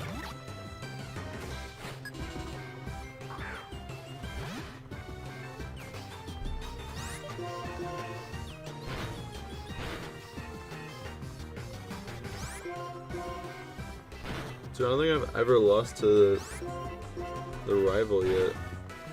That is wild. Personally. Did I just lose again? No way. Wait. I just lost twice. That's... To die in the first rival fight is pretty uncommon, as they start spamming Leer on you when you eventually get low enough for them to tackle you down. Unfortunately, the rivals both rolled critical hits around mid-health, when I was still unable to knock them out in return. Not sure how rare the combination of these two events happening twice across 4 total rival fights and 2 different IV Tepig was, but I thought it was pretty neat. A couple more days passed, and on October 25th I got some motivation. I like making videos for the distribution cartridges I own, especially the ones I plan on shiny hunting. I had been so excited to hunt the shiny secret egg that I hadn't yet made a video on the cartridge itself.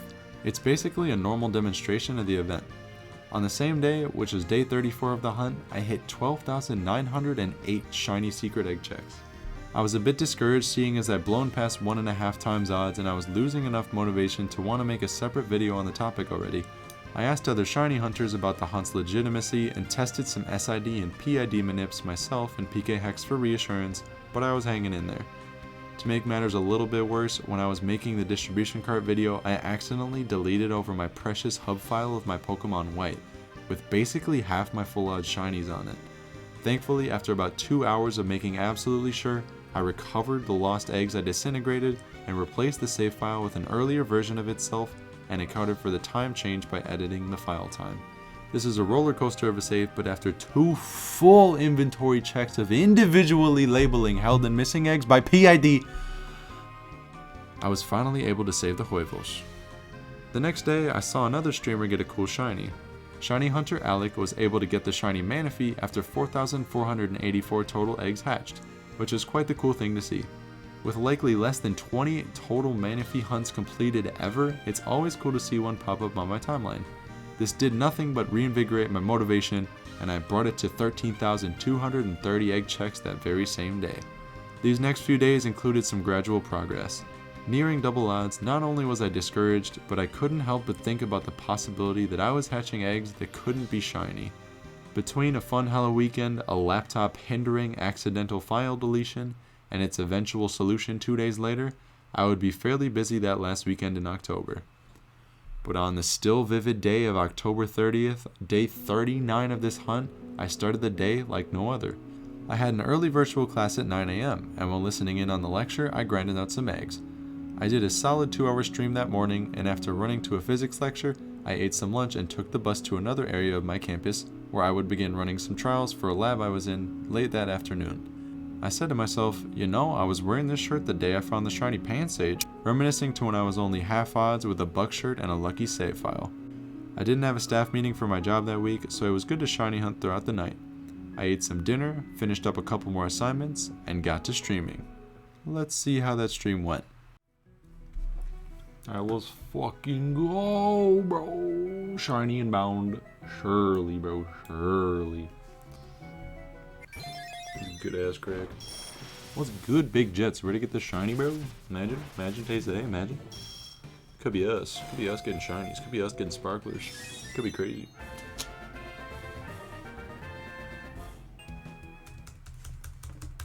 Could be us. Yeah, getting these shinies, bro. You ready? Let's go. Oh gosh, oh golly, let's get these shinies. Trust. I can't wait to make a video about it. I told my girlfriend about it. I was like, damn, I really want to make this fucking video. I'm fiending, bro. I'm fiending. Get these eggs. Let's get these eggs, fellas.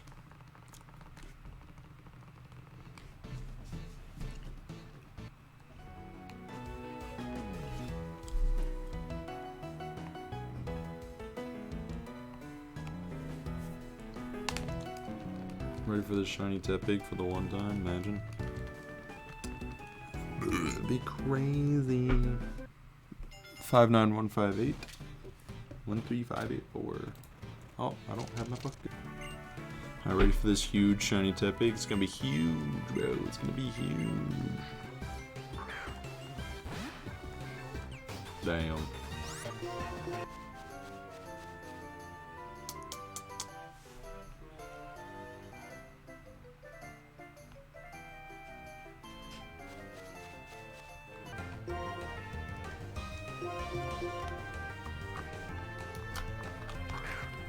Okay, Lilipop. Okay.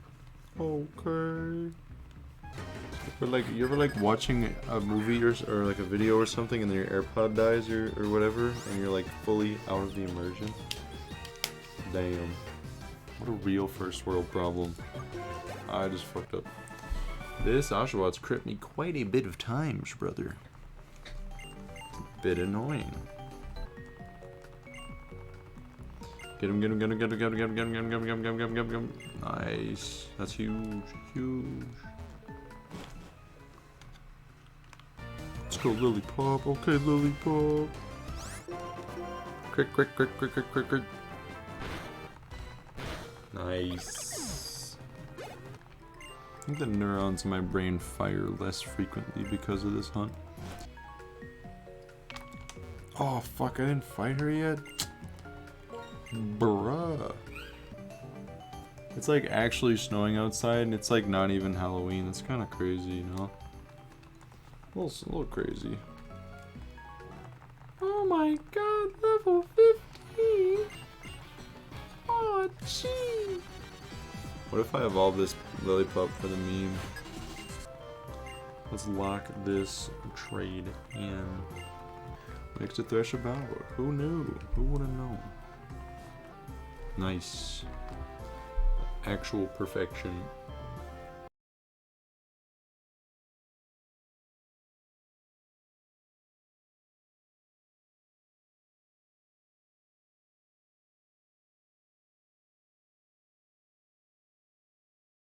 God, wait, this is gonna be crazy. I'm gonna be running while I'm hatching. Oh my god. I love this. This is not the game I wanted to... It's not the game I wanted to scrap though.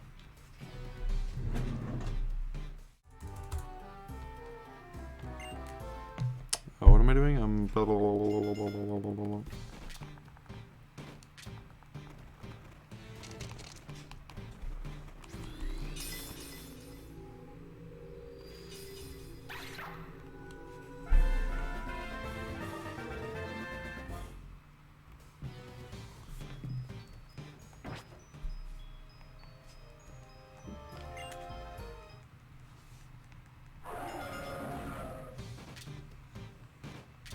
No.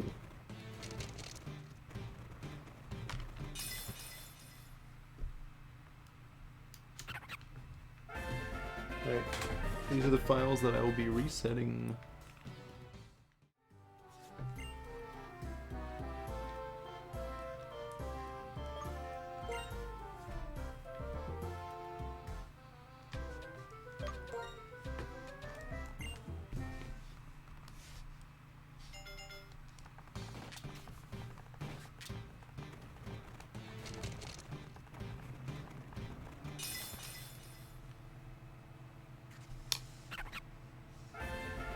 That's a shiny Pidove. Oh my god. Oh my god. Oh my god. Oh my god. Oh my god. Oh my god. Shiny Pidove. Wait, wait, hold. Wait, wait. That's a shiny Pidove. That's a.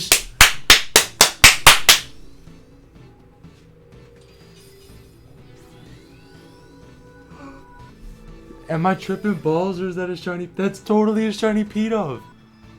Oh my god. It's real. Chat, is this real? Wait, wait. Oh my god. Oh my god. Hold on, wait. This is going on Twitter, bro. Oh my god. Oh my god, oh my god, oh my god, oh my god. Oh my god.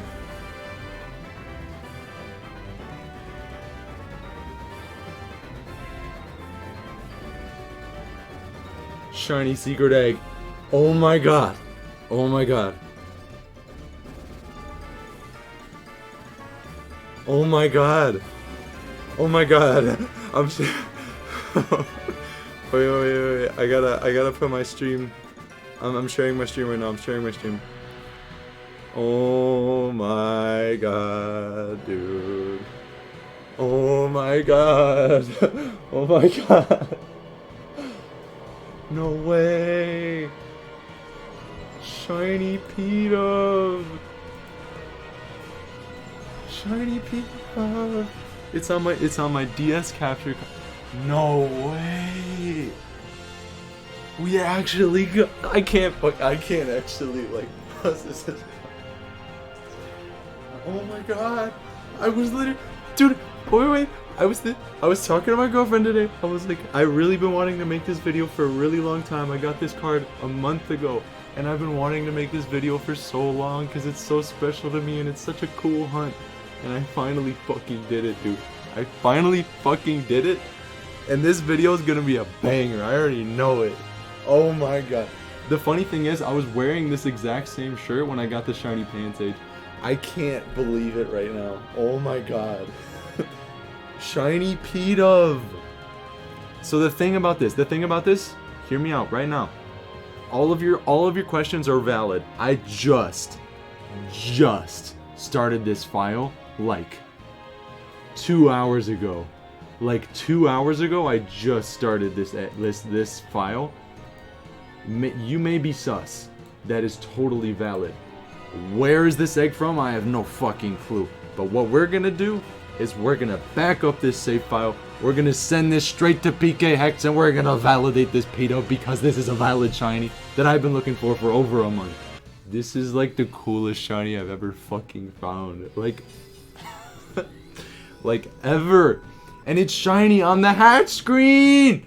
It's shiny on the fucking hatch screen! That's huge! That's huge! Look at how pretty it is! It's so blue, bro! Oh my god! That's amazing. I get to make the video. I can't wait to make the video. Okay. I don't even know where to begin. What I'm gonna do right now is I'm gonna make sure that you're not sus of this shiny. On my phone, I'm gonna be video recording this entire interaction. I'm gonna take this save file, I'm gonna back it up, and I'm gonna put it in PK Hex, and I'm gonna show the secret ID and trainer ID, and the validity of this bird will be exposed to the masses. This is like, I've been doing this for a month. But a whole month has been going on. Over a month, bro. I put over 250 hours in this hunt only to go over odds for probably one of the coolest hunts I've ever done. So on my phone, I'm going to be recording all of the actions that I'm doing. So what I'm going to do is I'm going to start recording. I want to see it real quick. I want to see it. Okay. That was the last egg of the batch. Boom. Boom. Boom. Fucking boom. Yes. It is a hardy nature, of course. It likes to thrash about. A classic P-Dove. Classic P-Dove. I believe all of them have super luck. I don't actually know that. But there we go. That's our shiny P-Dove. He's right there. So now what I'm going to do is I'm going to reset. Oh my god! Seamus, why would you reset? It's a shiny, bro. Why would you do that? Oh my god. Oh my god is what you might be saying. What you might be exclaiming right now. Why would you do that? Because this egg will always be shiny no matter what, and that's on God. I'm going to take this file of Pokemon Black. No tricks or anything here. This is Pokemon Black. That came out of there. And I'll be putting this Pokemon Black copy into my 3DS. And this 3DS, you may be curious about. Why this 3DS? I love this 3DS a lot. It is a Sun and Moon 3DS XL edition. 3DS? Yes.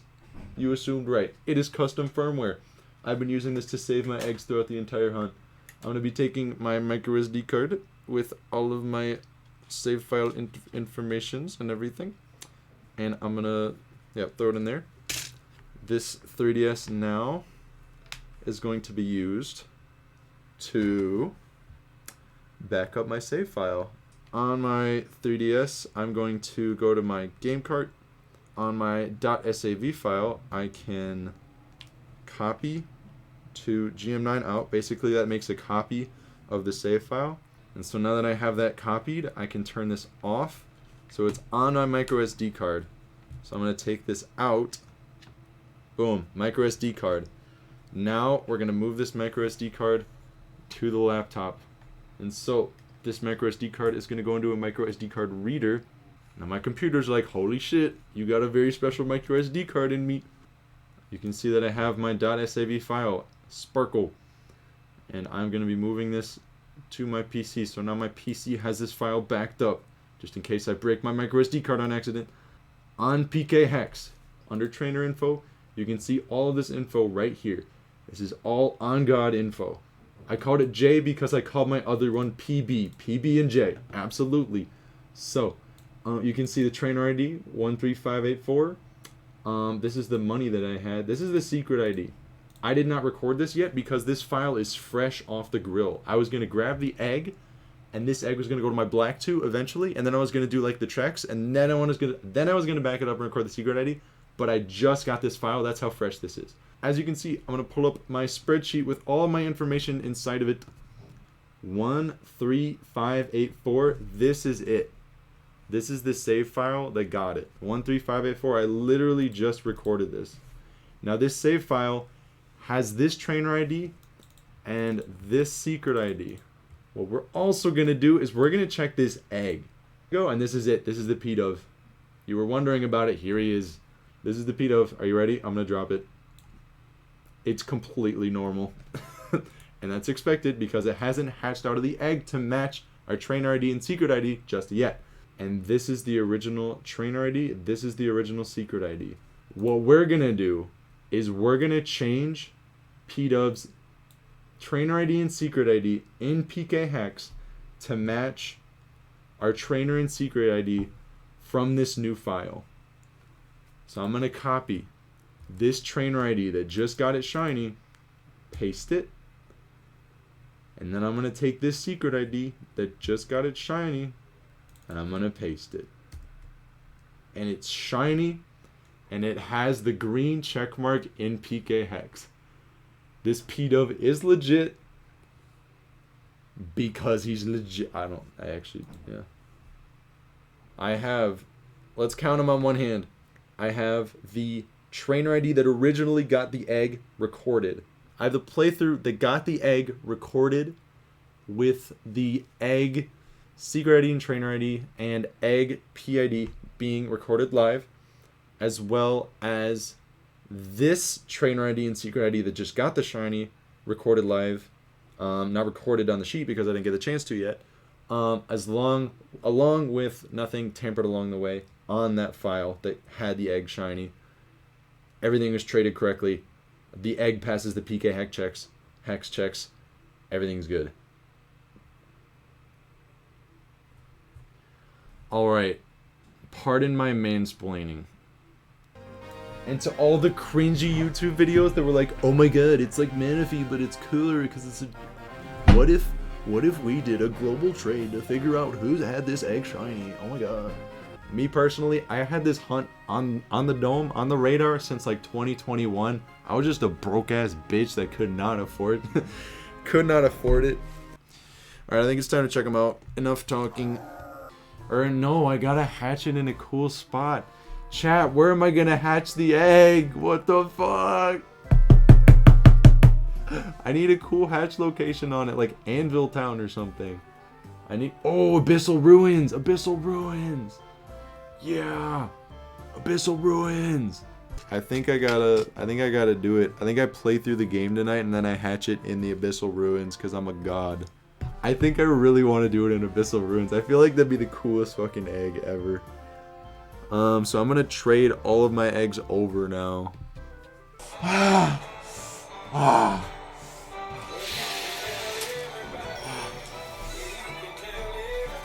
fucking go. I want the chorus. No, give me the chorus. No.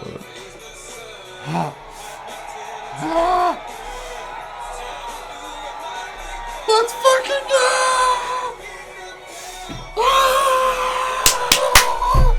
Go ahead and tell everybody. I'm the man, I'm the man, I'm the man. Oh, you can tell everybody. Oh, you can tell everybody.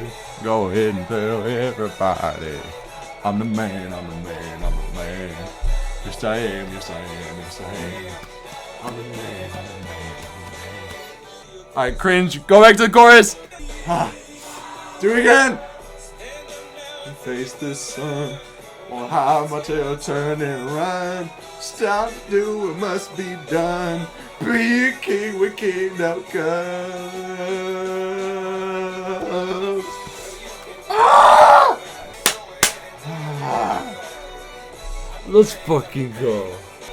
I'm the man, I'm the man, I'm the man. Yes I am, yes I am, yes I am. I'm the man, I'm the man, I'm the man. This is the culmination of a long ass grind, dude. Alright, who wants to speed run this game with me for the one time? Give me for the one time right now. Who's trying to speed run this shit, dude? I'm going to the Abyssal Ruins. I don't care. I'm getting this cool ass hatch location. Have you ever seen a ginger speed running a game after getting a Floyd shiny? No, you haven't. No, you fucking haven't. A Floyd shiny? No, you haven't. No, you haven't. You've never seen a speed. You've never. In this order. You've never seen a Floyd into a speed run? You've never seen a ginger get a Floyd. That might be a lie. You've never seen a ginger get a Floyd into a speed run. You've never seen a ginger get a Floyd P-Dove into a speed run. And there you have it. After a clean 14,666 total secret eggs hatched, a shiny P-Dove popped in to say hello. This came after 157 total secret eggs collected, and on the 157th playthrough of Black and White, the TID and the SID of my file, J, combined to make a TSV that matched up with the ESV from the PID of one of my eggs. At the same time, I was struggling to figure out what to do, but I knew there was something pressing that had to be taken care of before anything else happened. It was at this time that me and a couple chatters decided we weren't going to let this shiny P-Dove get away with having a boring Strident City hatch location. After having only been able to do the first gym of the any % Manipulous Black and White speedrun for over a month, I cut the chains loose. We were heading to the Abyssal Ruins. The Abyssal Ruins is, in my opinion, a particularly symbolistic match for this P-Dove. I'm diving deeper than just the blue area and the blue shiny. The first level of the ruins contains the following text. What is the second inscription of 1F in the Abyssal Ruins? Primes lead to truth. Uh-oh. How many eggs did we have before hatching the shiny? 157. Uh-oh. Prime number. Uh-oh. Anyways, the rest of the inscriptions kind of just help boost my confidence. King is brave. King never loses hope. King has a dream. King's light shines. No king gets lost. Go on, brave king. And if you weren't hyped up just yet, just wait. The second floor has got you covered. Life is gratitude. All is precious. Shine, if agreed. And for the one time for the third floor, if you will. King is hope for all. Act strong, if agreed. Finally, to top off the Abyssal Ruins, King defeated alone. Alright, I was kind of reading these off of Bubblepedia, but you get the idea. Abyssal Ruins is also the site of an ancient event, similar to the decade-old distribution cartridge we so valiantly shiny hunted through. Me personally, if you told me there weren't layers to this, I would not believe you. The layers are layering. Anyways, besides the P-Dove lore, we were finally officially hatching the bird from the egg. Here we go.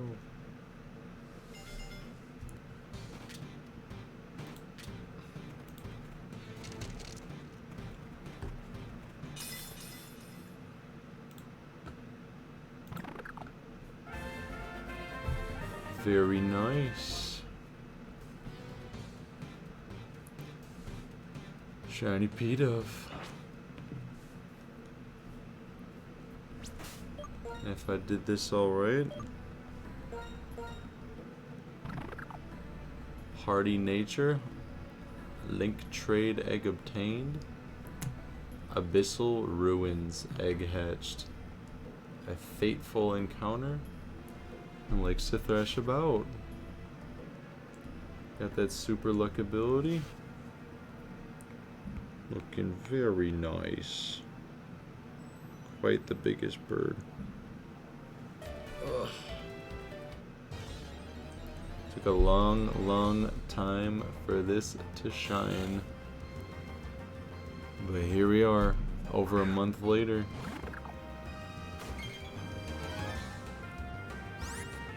Shiny Pidove from the secret egg.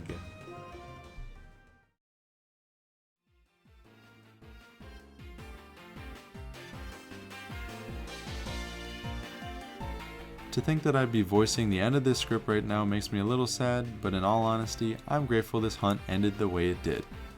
Obviously, I'd never wish anyone to go over odds, except method hunters, but dang, does it hurt to go over odds on a hunt where you're unsure if the shiny you're hunting is even valid or not.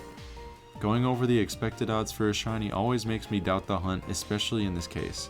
However, the build-up of the trial led to, in my opinion, a far greater reward. I took deliberate time loss to ensure I wasn't losing any potential shinies by checking the summary screen for every set of egg checks. I went out of my way to secure eggs I accidentally hard reset over or saved over because I knew they were worth saving. The trial and patience this hunt took allowed me to feel a greater appreciation for it, along with closing the counter after finishing the last reset. Shiny hunting hits a lot of solid points for me. I get a lot out of the setup, the game prep, the research, the supplemental entertainment, and the experiences I share with others along the way. But most of all, it feels good to finish a hunt. I'm also proud to exhibit such a unique and amazing hunt that's caught the eye of so many already, in the form of Manaphy. Due to its popularity, I was able to frame my mindset for this project using the analogies and perspectives of this very similar shiny hunt. I'm lucky to be able to have these resources available to me, and I hope new discoveries and research like this keeps emerging for shiny hunting and Pokemon knowledge alike. This video is for the shiny hunters. This video is for the collectors. This video is for the Pokemon enjoyers. I wanted to make this video because I love finding efficient ways to take up niche and exciting challenges. I wanted to share with you the quirks and methods that make a full odds hunt on a forgotten collector's item possible. And I am beyond glad I was able to create such a video showcasing one of the wide variety of possibilities that these over decade-old games have to offer. Thank you so much for listening to my story of how I found a shiny Pokemon from the Secret Egg event distribution cartridge.